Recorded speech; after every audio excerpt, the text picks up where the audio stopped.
Add a circle and in edit mode duplicate and move it to create 3 overlapping circles.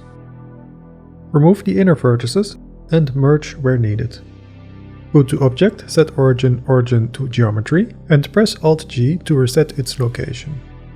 Add a screw modifier and increase the screw value and the iterations.